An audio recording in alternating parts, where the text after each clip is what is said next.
Thank you, Deputy Speaker. Today I rise in support of the Public Service Amendment 2023 Bill, which will amend the previous bill, Act of 1999. The Albanese Government is delivering accountability and integrity in our institutions by taking the next steps in rebuilding the Australian public service. This bill is all about restoring the public's trust and faith in government, as well as the multitude of government services the APS provides. It is an important part of the Albanese Government's broader APS reform agenda, which is reinvesting in and valuing what is the APS's most valuable resource, its people. Many of the proposed amendments implement the independent recommendations of the Thodey Review, which was largely sidelined under the previous government. In late 2019, the Thodey Review found that the APS was in desperate need of a service-wide transformation, enshrining both short-term change and long-term reform to achieve better outcomes for the Australian public. The independent review involved extensive public consultation, including engagement with more than 11,000 individuals and organisations working in the APS, over more than 400 meetings, workshops and information sessions. With this bill, the Albanese Government is putting the people who use our services front and centre, because the accessibility of government services should reflect the diverse group of people that use them. The Public Service Amendment Bill 2023 will strengthen the APS's core purpose and values to create an APS with a capability and integrity to do its job well. It will build the capability of the APS and support good governance, accountability and transparency. The bill's 4 key pillars reflect our government's vision for an APS that best serves Australians. We want a truly independent APS that is empowered to embody integrity in everything it does. We want an APS that puts people and business at the core of its daily operations. We want an APS that is a model employer for the over 150,000 strong workforce that serves as its backbone. And we want an APS that is supported by our government and future governments to have the capability to do its job to the highest standard. The Albanese Labor Government is acting on this vision with the introduction of this bill that I am proud to support. First, I wish to reinforce how the bill lays the foundations for stronger integrity in the APS. To uphold integrity in the APS, the bill will ensure an independent public service which supports transparency and good governance. The bill will make it clear that ministers cannot direct agency heads on employment matters. It will require agency heads to implement measures which enable employees at the lowest appropriate classification to make appropriate decisions.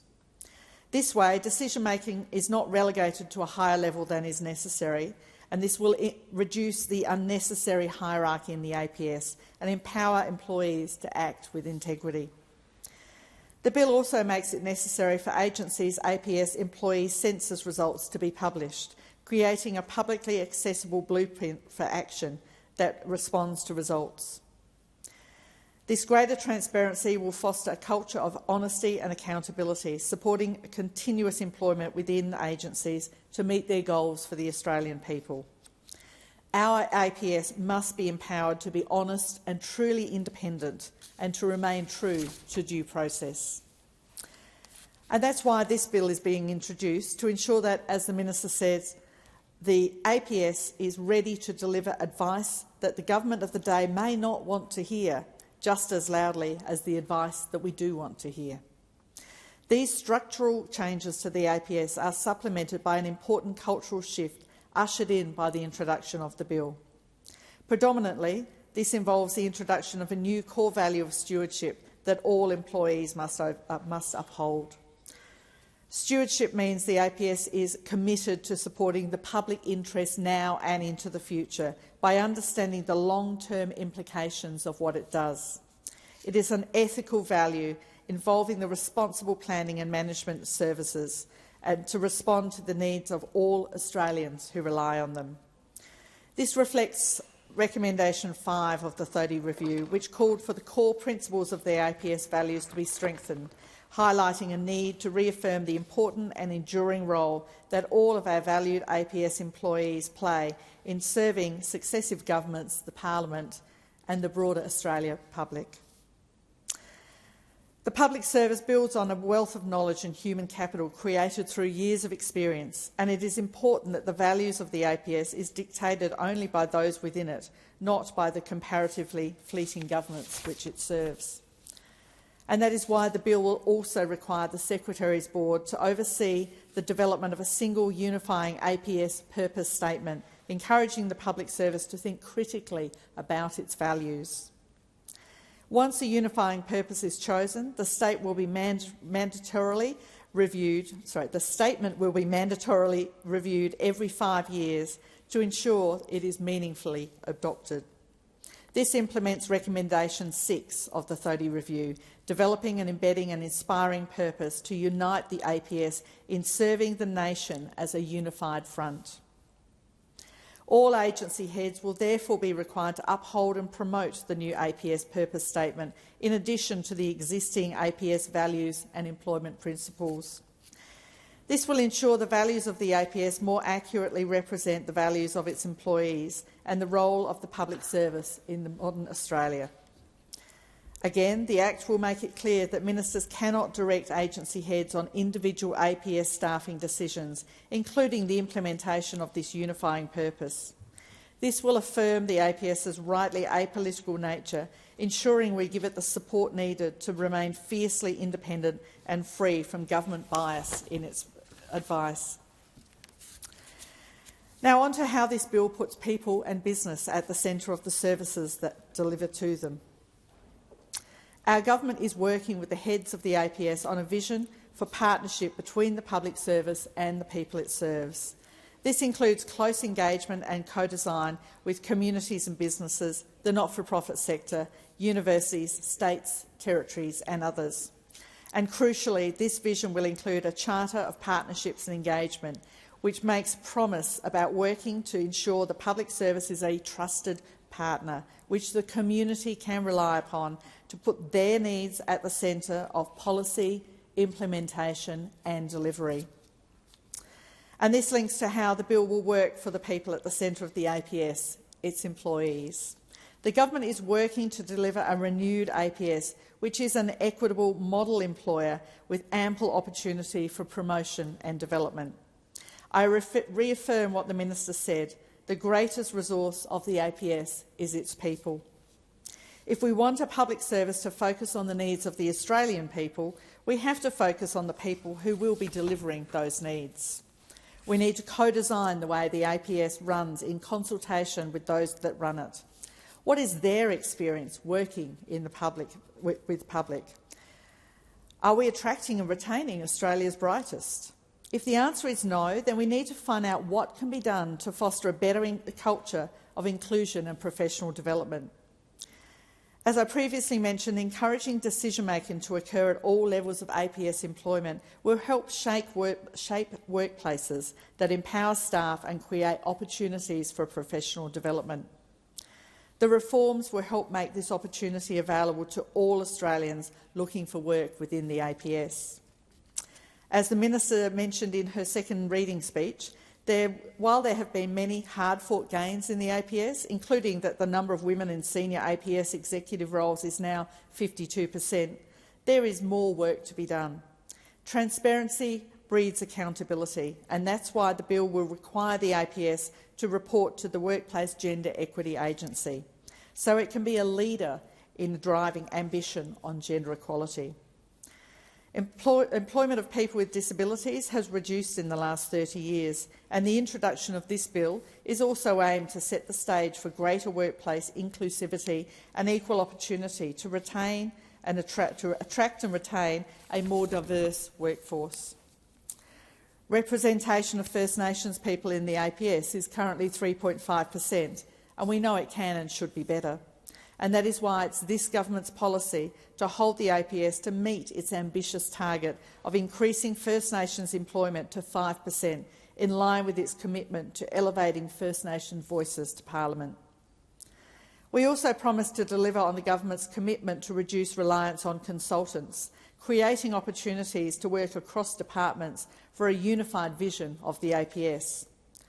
The bill supports the development of an in-house consulting model for the APS to strengthen functions that have previously been contracted out, providing more opportunities for public servants to upskill, collaborate with colleagues and challenge themselves in new roles to retain more of the workforce. Finally, I want to point out how this bill seeks to build a robust APS with the capability of doing its job well. The APS Academy is a hub of learning and development excellence, which is already boosting service capability. Around 20,000 staff have been through its doors to date. The government is also introducing the APS Workforce Strategy 2025, as well as the Learning and Development Strategy, to review the capability of the APS over the next few years.